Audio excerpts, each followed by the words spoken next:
Sa dulo ng katahimikan ay may talong tila na babalot ng kwentong mahiwaga kung bakit ito tinawag na sangbay ni Ragsak o Falls of Happiness dahil ito'y pinaniniwalaan na kapagbibigay ng positibong damdamin sa bawat taong bumibisita dito, gaya ng katahimikan, kapayapaan, kasiyahan at koneksyon sa kalikasan.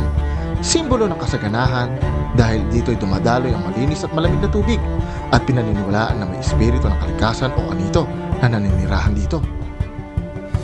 Ngunit sa pagdaan ng panahon ay nakilala ito ng mga tao na isang magandang destinasyon upang maglibang at magsaya at humanap ng koneksyon sa kalikasan. Dahil sa ganda ng sangbay ni Ragsak o Falls of Happiness ay sulit ang magiging pagpunta mo dito. Kaya halina mga kapwa, muli ninyo akong samahan upang maipakita sa inyo ang bumabalot ng kagandahan at kapayapaan sa lugar na ito. At sa aking pagkikipagsapalaran, pamamasyal at paglalakbay ay muli kong isasama kayo. Dito lamang yan sa Kapwa Moto TV.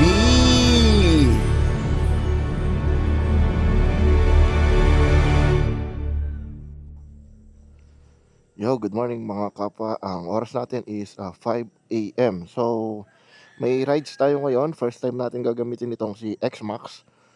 At pupunta tayo sa Tagudi, sa Sigay, Ilocos Sur. So, may pupuntahan tayong falls doon. First time natin nga gagamitin itong X-Max, no? So, hindi ko nito-document yung papuntang Tagudin kasi nga galing na tayo doon nung minsan. So, ngayon ay magja-jump over na lang tayo doon. Okay?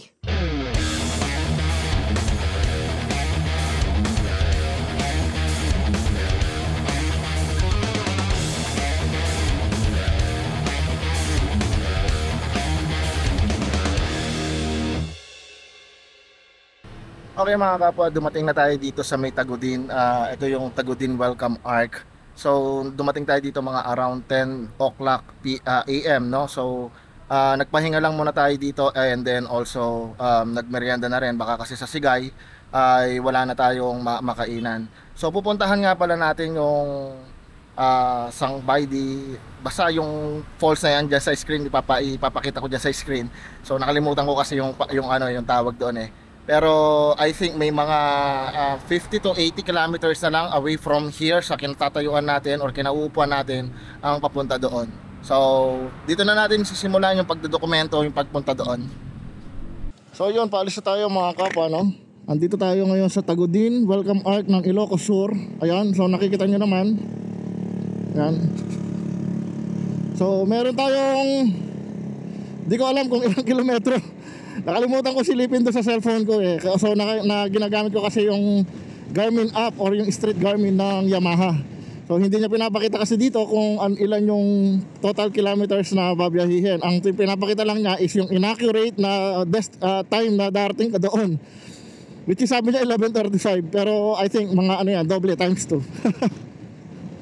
By the way mga kapwa, sa mga hindi pa pala nakakapanood, noong pagpunta ko sa Besang Pass, dati ko na rin dinaanan itong Tagudin, pati na rin yung Cervantes sa Suyo road na yon. Ngayon ay dadaanan natin ulit papunta doon sa Sigay para mapunta natin yung falls na sinabi ko kanina, which is lagi ko nakakalimutan. Yun, malapit na lang yung kanto na nalilikuan natin, which is yung Tagudin Cervantes Road or mas kilala sa Besang Pass, sabi dito sa maps natin. So malapit na. So ito na yon mga kapwa, ito yung lilikuan natin. Medyo ramdam ko yung init dito mga kakapwa, no? Kahit nung last time na nagpunta ako dito, dumaan pala dito papuntang Sagada, ganitong oras din yon nung dumaan ako dito at pumasok. So talaga napakainit. Pero dito parang bubungad na yung magandang tanawin ng mga kabundukan. Update nga pala dito sa Yamaha X-Max natin kung anong experience ng paggamit nito.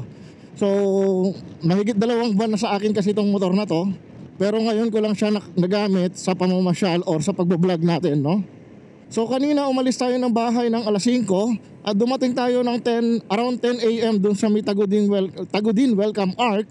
At sa mahigit na 5 oras na gamit ko itong motor na ito, magsimula dun sa bahay, masasabi ko na maganda pala talaga siya sa paglo-long ride, no?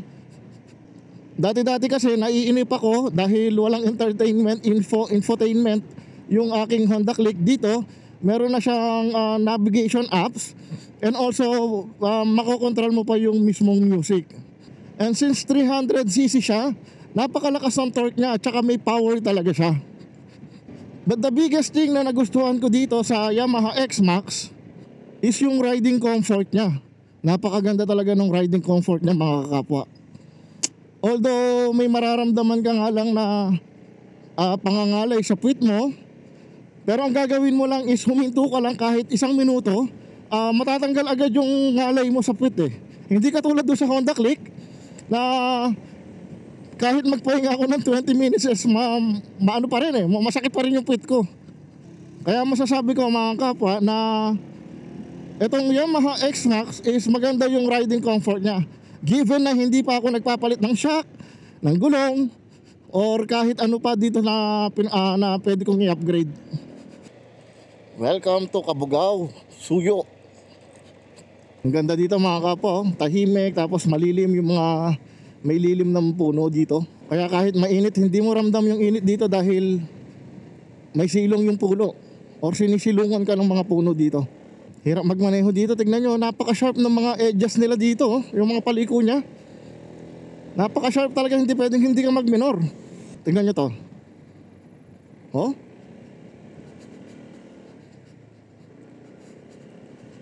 Diba? Ito po.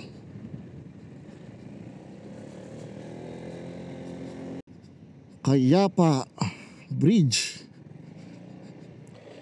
So nandito na tayo sa Suyo mga kapwa, since nandito na nakikita na natin itong Suyo Public Market. Ang oras natin is 11:30. Okay mga kapwa, ito na yung tulay ng Ursadan kung saan pwede na tayo lumiko dito papunta ng Sigay. So makikita nyo yung bundok na yan. Ang gaganda ng mga rock formation nya, and also yung river dito sa may tulay. So dito tayo sa kaliwa mga kapwa, makita nyo naman to Sigay. Tapos makita nyo dito Sangbay ni Ragsak, 2.6 km. So dire-diretso lang tayo dito.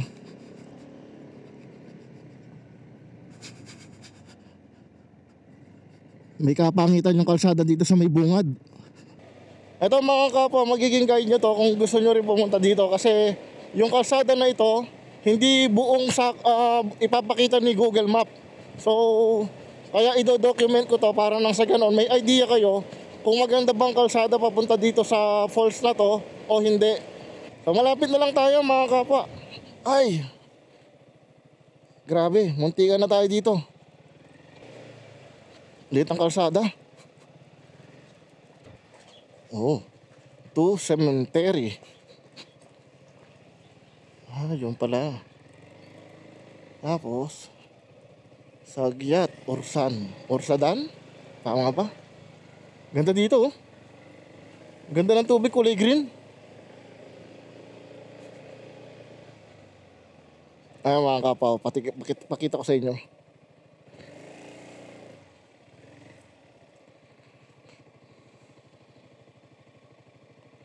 So may nakalagay doon, malinis na inabutan, malinis din na iiwanan. Disiplina kaibigan, huwag kang hunghang. So I think pwedeng maligo dito.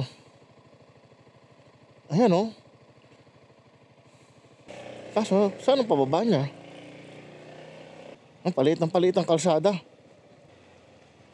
Dito yung pababa. Baka may pababa dito. Hindi. Landslide lang siya. Pinanggalingan ng landslide, ayan o. Paakyat siya. Naglalagay sila ng riprap dahil prone ng landslide dito. Medyo may kapangitan yung kalsada mga kapwa, no? Pero okay rin naman. Dito tayo. Mas okay dito. Ya. Ang pangit ng kalsada. Grabe. Ayan o.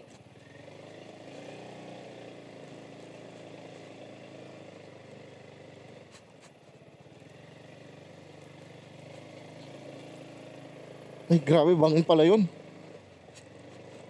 Honestly, pag dumadaan ka dito mga kapwa, yung feeling na hindi talaga siya kalsada, parang nakikiraan ka lang sa isang community or komunidad.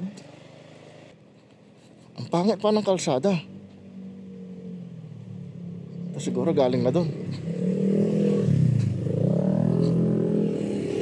Dami nila.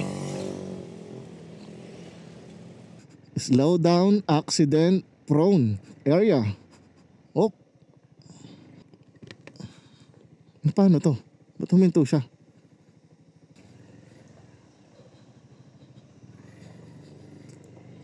Oh, matarik to. Nakakatakot yung kalsada mga kapwa dahil anumang oras pwedeng gumuho yung lupa. Ayun yung lumang tulay. Yung nakita ko sa yung napanood ko. Napalitan na pala siya ng bagong tulay. Wow. Bago na yung tulay mga kapwa. Ito Sigay 17 kilometers tapos Sangbay ni Ragsak. Ito. Yan. Pupunta tayo dito. As you can see, napakatarik niya mga kapwa yung paakyat. So kulang-kulang 1 kilometro pa. Ang nakalagay doon 0.8 eh. Pero dito sa aking Google Maps or dito sa aking navigation map, it's 2.6 kilometers pa daw. Grabe ang tarik ng mga paakyat dito mga kapwa. Ayan o, naguho na naman.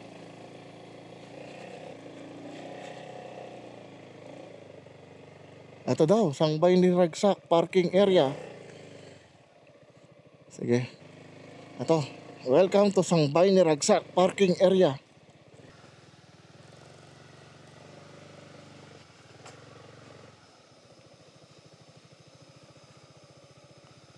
Hanggang dito na lang ba?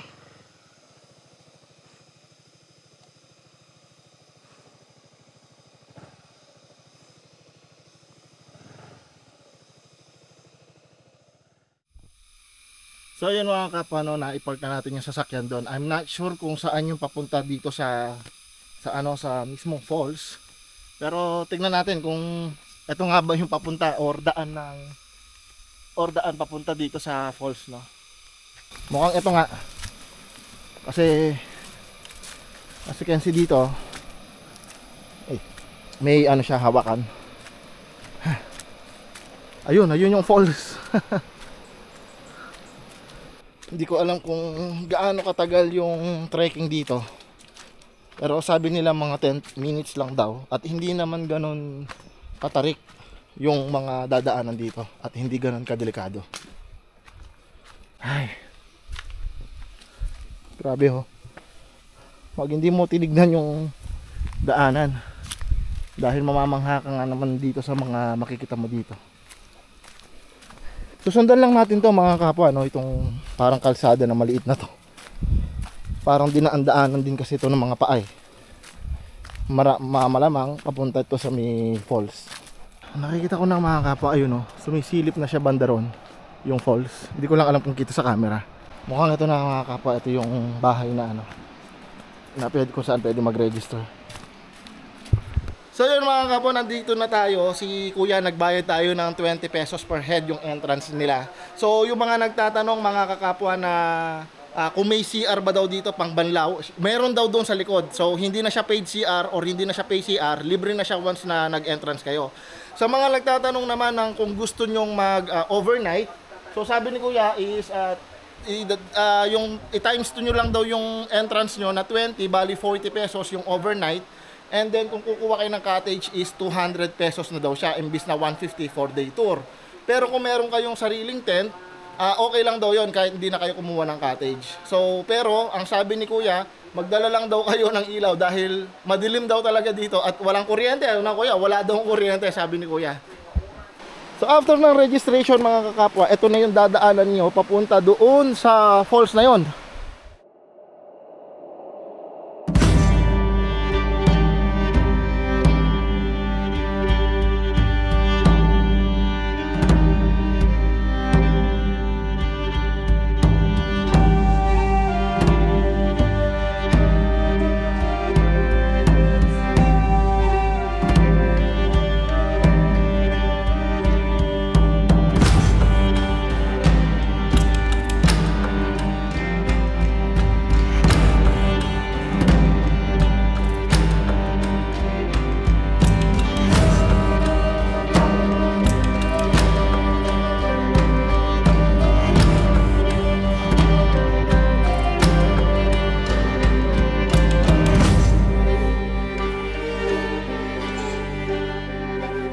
Ang sangbay ni Ragsaka ay matatagpuan sa bayan ng Suyo sa lalawigan ng Ilocos Sur.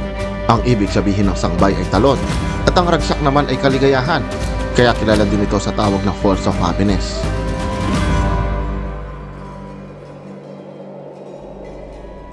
Tinatayang 30 hanggang 35 metro ang taas ng talon na ito at sa tuwing tag-init ay nagpapakita ng lalong linaw ng katubigan nito. Ngunit sa tag-ulan naman na gaya ng panahon na ito ay mas malakas ang agos ng tubig na makikita dito.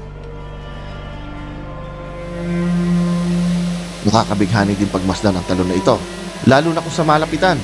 Tila ba ang kapayapaan ng lugar at nagaslas ng tubig na bumabagsak sa talon ay nagbibigay ng kaligayahan sa mga taong nagmamasid dito. Kaya hindi nakataka-taka na Falls of Happiness nga ito.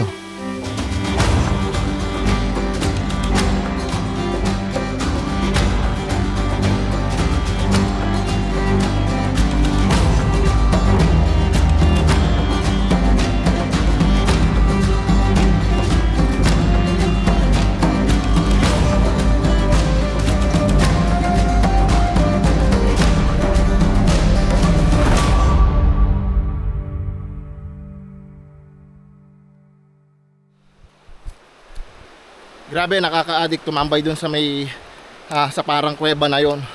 Kasi yung hangin or napaka-presko kasi tumambay dun mga kakapwa eh. Hindi nyo mapapansin na tanghaling tapat. Kasi ang oras ngayon, if I'm not mistaken, is 1 PM. Nakakaingal. Pero kailangan na natin bumalik dun sa motor para hindi tayo gabihin sa pag-uwi. Alright, mga kakapwa, ngayon is nakapag-pack up na tayo at saka nandito na rin tayo sa motor. So ngayon uuwi na ako. So ang oras natin is mag-aalas 2 na, siguro mga alas 6 o alas 7 nandun na ako sa bahay. Well, anyway mga kakapwa, gusto ko nga rin palang batiin yung tatlo palang kanina na nakasalubong ko doon sa baba kanina sa may falls. Hindi ko nakuha yung mga pangalan ninyo at saka hindi ko kayo masyadong naasikaso dahil nga yung drone ko nandun sa ere at lumilipad. So dito ko na lang kayo shoutout kayong tatlo kung nanonood kayo. Shoutout sa inyo. Well, anyway mga kapwa, maraming salamat muli sa panonood, and if you new in this channel, please consider subscribing here at Kapwa Moto TV.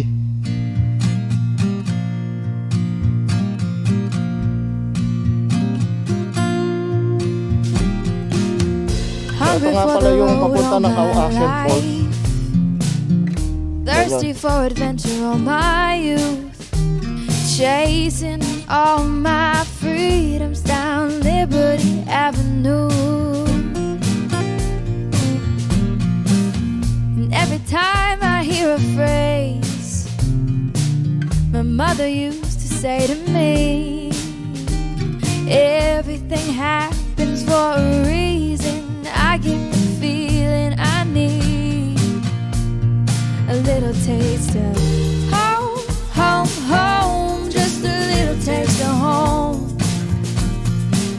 I need a little taste of home, home, home. I need a little taste of home. Nothing like kitchen conversation, steam coming up off